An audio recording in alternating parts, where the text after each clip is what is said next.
garden is a symbol of our journey, and the gardener and the earth are one. The seeds are our gifts, and suffering is the rain that makes them grow. The sun that touches our creation represents joy, love, resilience, life. The wind brings change, and with it at times storms, lightning, uprooting trees, making room for new growth. Lightning ignites creativity. It is the awakening force of a new dawn, bringing us new life. So let us feel the rain that makes us grow. Let us experience willingly the winds of change. Let us hail the rising sun that brings us new beginnings. Let lightning awaken our spirit to its true nature, so we may know ourselves and our soul. Let the stillness of the great mystery and the loving earth embrace our life. May we tend to our garden with loving kindness, for the garden is not only us, it is the world. Can you show us the art as well? Yeah, these are large. These paintings that are photographed, and that's a copy of a photograph. Oh wow. Did you make that yourself? Yeah, that's an acrylic on canvas. I also draw a lot. And that's also a large painting. But it's a photo of the painting, and that's a cover of my book. You learn to write. How did you learn to write? I think I was born to write, but my life was so very busy.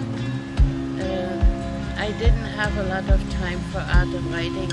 I raised a family, and I'm also coming from Europe, so I originally was born in Germany. You lived in Vancouver, Kitsilano for? No, we first, my husband was studied in Germany, and he was an X-ray engineer. He would install and repair X-ray units. So he was not an X-ray technician. He was one that builds the things and repairs them. So he worked for Siemens. So we had it much easier than most immigrants. We both spoke English, not our daughter, but we did. And my husband had a job right away. When he arrived, within 3 days he was working. He worked for Siemens in Toronto. So that's where he started, in Toronto. Yeah. And did you come to... Well, I've lived in Toronto, then when my husband changed over to Philips Medical, they paid better, and we got a company car. But also by that time he was registered in a professional association. He needed to work for 2 years for Siemens. So life became easier. So we started in Toronto, then we were transferred to Burlington, and then back to Toronto, and then to Kitchener. That's when I said, I can never assimilate into this country if we continue moving like this. Even so, the company pays for everything. And also our daughter at one point in 2 years went to 5 different schools. That doesn't work. So he changed his profession even. Got paid better than for what he studied for, and so we lived in Kitchener. But he died in Kitchener in a very bad accident. And so I was left with 2 kids, and I was still in university at that time when that happened. So I worked part-time, I was a full-time student, and had 2 very upset kids at home. So those were very, very difficult years. But I'm still here. I survived all of that, my kids did too. Life goes on if you let it happen, right? And how did you end up in Vancouver from East Coast?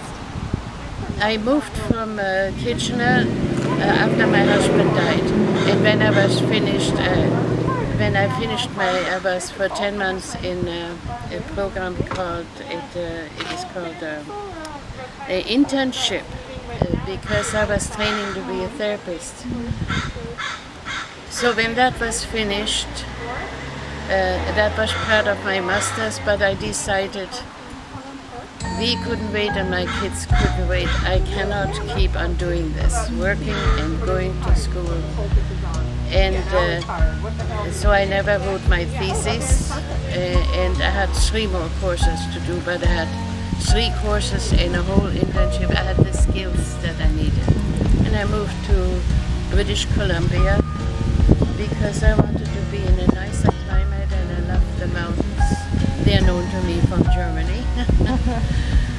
So that's how we ended up with my kids in British Columbia. How did you end up in Kitsilano? Was it the first neighborhood that you moved in?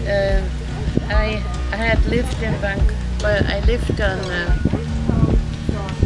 Alma and 5th, and from there, because I changed jobs, I was working for the BC government and I couldn't do it.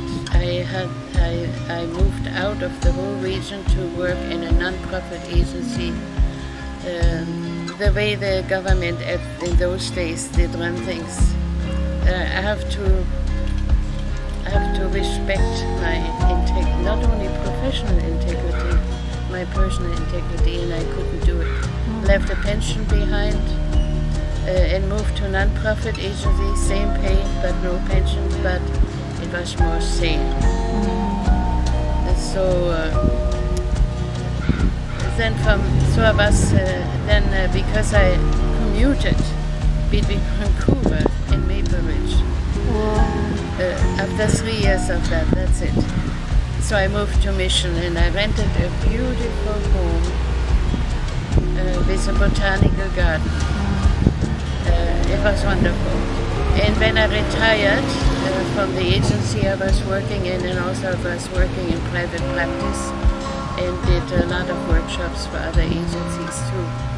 I wanted to move to a place where nobody knows me and I can have a new start, because I wasn't only a counselor and therapist and community educator.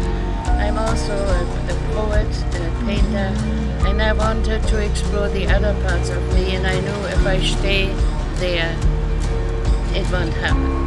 I had to move. I moved to Comox. Oh wow! In the opposite, far away, when anybody that knew a little bit about me wanted to rope me in doing workshops again, I refused. I said I'm retired. That's very brave of you. I only did write, paint, and explore the beautiful nature, and started a totally different life. Wow. If you want to change your life, sometimes you have to move out of an area where you're too well known, where you're too comfortable. And that worked out for me, and I decided I'm better off with health services, getting older, better move back to Vancouver. So I'm here to stay. There we go. No more moving. I had enough of that in my whole life.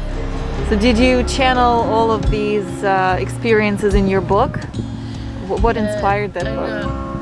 Because I was born in Germany, and when I experienced the war and what happened after the war when we were occupied, so there was so much stress in my earlier life, and also my family had their own problems. So yeah, I guess that also made me more adventurous, and also then I did what wasn't done in Germany. I married someone from Egypt that wasn't white, a brown skinned man, and not German, so that didn't go over too well. I never knew what I was getting into until I was in it. It was hard. So, but Canada was good for us to come here. even so, my husband died in Ontario, but it was a good decision to move west. I'm a better fit here because I love the outdoors. So I've done a lot of traveling alone and staying in wild places by myself. So and enjoyed nature and wildlife around me. So That's amazing. I cannot say I lived a boring life, but my earlier life was no fun. Yeah, but now, being an older woman, I really enjoy the simplicity of my life, and I'm not working. I do only as I please. I live alone. I like that too. I like my own company. I have a lot of friends, so which is nice. So I have a whole extended family of friends. So yeah, things worked out. And so being older, and I'm 86 years old now, so I like the silence in my life and the simplicity and all the quiet little joys. Had one message or one advice for the generation to come, the future generation, what would you say? Well, what a lot of people that are meditators and even Buddhists say, be mindful, stay present. There were many years where I didn't stay present. My life was so incredibly busy and time-wise. I would eat my food and not even enjoy eating because I'm thinking about what else I have to do. So it is so important to enjoy the moment where you are in each moment. When you eat, you focus on tasting your food. When you're with friends, and also to listen to your friends. But really to enjoy life, because we live on the most beautiful planet. I call this beautiful blue planet the precious pearl in the ocean of the universe. Because when you look from outer space and you see this blue planet, it looks like a pearl, right? And we are treating it so badly. We have to wake up, because we are part of this life. We cannot destroy it. What will the next generation do? So when the young people, for example, when they were, that was 2 years ago, before the pandemic, I think in September in 2019, I marched with the young people downtown because my generation messed up this planet. So I better be beside the young people with them. So I want to say love the earth. It's such a beautiful place. Look at it. Blue sky with a lovely white cloud, fresh green on the trees. And we live in the most beautiful province in Canada. And there is a beautiful city and the beautiful neighborhood. I love the Kitsilano. Yes, very special. It's very livable, I would say. Would you like to share one more poem with us? It's very, very beautiful. I write poems and I write stories, and you can take a look at the book. Well, yeah, I put a thing here. I write healing stories. I write stories in the form of metaphor, where the problem and the answer to the problem is hidden in the story. Oh. Yeah, so you will understand it when I start reading. Okay. This story is called The Lost Pearls of Wisdom. A young woman who was a diver of pearls was sitting at the shore marveling at the beauty of her treasure. As she was thinking on how she could string them together, a spirit being appeared and gave her a magic string for the necklace. The young woman decided she wanted only the most beautiful pearls in her necklace, bigger ones and more perfect, so she went diving for more.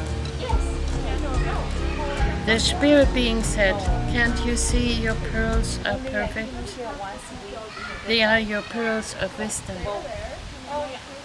But for the young woman they were not good enough, because she had lost her vision. She went diving again for more perfect pearls. The spirit being tried to open her vision to no avail. But the young woman did not know was that the pearls she had gathered had to be strung up into a necklace before the next full moon, or they would dissolve into water and be lost forever.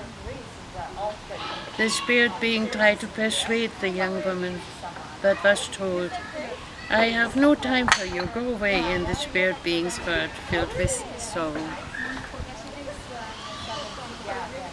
At the time of the full moon, the young diver looked at her treasure in the moonlight, and her pearls began to dissolve into tears, creating a little stream flowing into the ocean. Sadly, the next day the young woman died in a diving accident.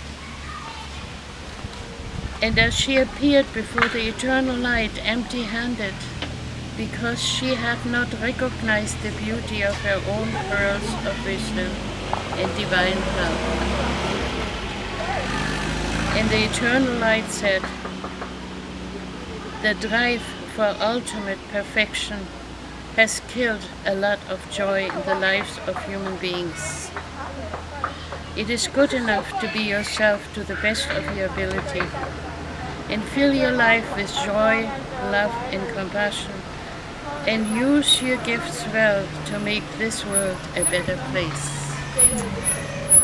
That's the end of that story. That's beautiful. Thank So you. I write in metaphor.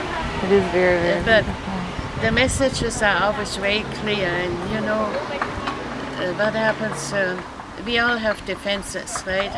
And if you tell a person straightforward, you need to change this and this, the left brain kicks in, the rational brain, Absolutely. and the defenses come up. But when you write a story where they have to go inside the story, it goes straight to the heart. Exactly. It doesn't even go here, and they understand it immediately. So that's why I write in metaphor.